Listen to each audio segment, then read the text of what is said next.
તો આ સાથે ભાઈ અને બહેન વચ્ચેના અતૂટ પ્રેમનો તહેવાર રક્ષાબંધન નજીક આવી રહ્યો છે અને આ દિવસ મીઠાઈ, ડ્રાયફ્રૂટ્સ અને ગિફ્ટ વિના તો અધૂરો છે. પરંતુ આ વખતે મોંઘવારી તમારા બજેટને બગાડી શકે છે, કારણ કે બજારમાં મીઠાઈ, ડ્રાયફ્રૂટ અને હેમ્પરના ભાવમાં જંગી વધારો થયો છે. રક્ષાબંધન પહેલા બજારમાં અવનવા ગિફ્ટ હેમ્પર જોવા મળતા હોય છે. હેમ્પરમાં સામાન્ય રીતે રાખડીઓ, મીઠાઈઓ અને ડ્રાયફ્રૂટ્સ હોય છે.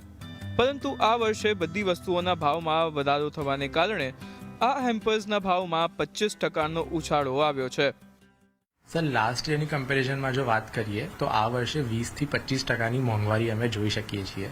હવે 20થી 25%ની મોંઘવારીમાં મેજરલી બે ફેક્ટર આવે છે. એક તો રો મટીરિયલ અને બીજું પેકેજિંગ.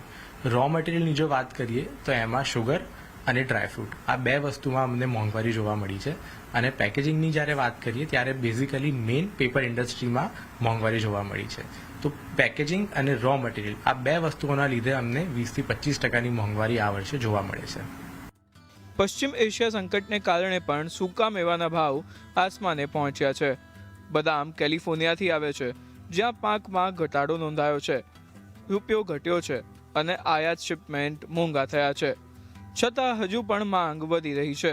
આ જ કારણ છે કે દરેક મીઠાઈમાં વપરાતા સૂકા મેવાના ભાવ પણ આસમાને પહોંચી રહ્યા છે.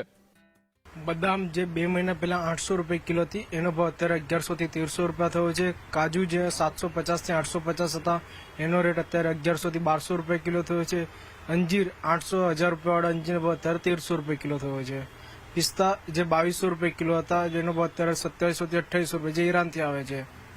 તેમ છતાં મોંઘવારી ગમે તેટલી વધી હોય, પરંતુ મીઠાઈઓ અને ગિફ્ટ વગર તો દરેક તહેવાર અધૂરા જ રહે છે. એટલે જ ખરીદી અને વેચાણ તો ચાલુ જ રહેશે અને આ પરંપરા યથાવત રહેશે.